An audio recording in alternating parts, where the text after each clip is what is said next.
Bourbon made right here in Cleveland was breaking into markets overseas, but that was before a series of tariffs kicked off that trade war. New tonight, News 5's Kevin Barry explains why Ohio's elected officials think it might get even worse.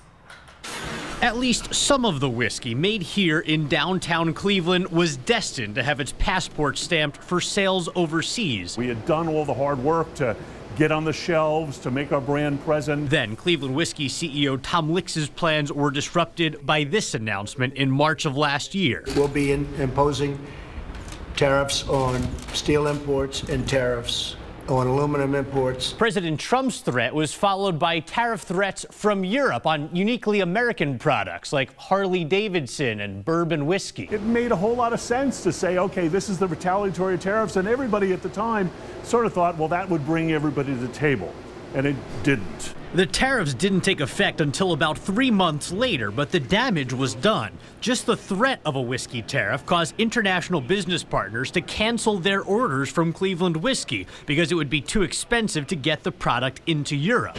The United States' 25% tariff on steel and 10% tariff on aluminum from Europe was countered with a 25% tariff on whiskey.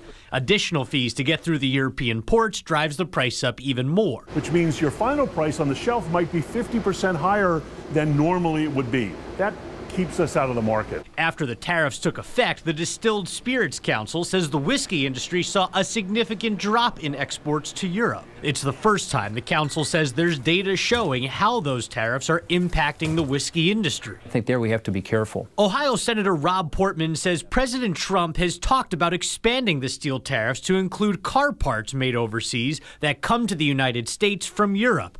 Senator Portman says he worries that could reduce the number of American car industry jobs even before Europe retaliates again. Our big three automakers, our American automakers, are all against it because it would actually increase their costs of production and make them less competitive in America. As for Tom, he says years of work breaking into the European market is already likely down the drain. Once those tariffs are resolved, we'll start from the beginning again. So all the hard work we did is pretty much wasted. In Cleveland, I'm Kevin Barry, News 5. And Tom says Cleveland Whiskey could try getting back into the European market by cutting their prices. He says any losses might be worth being on European shelves as long as the trade war doesn't last too long.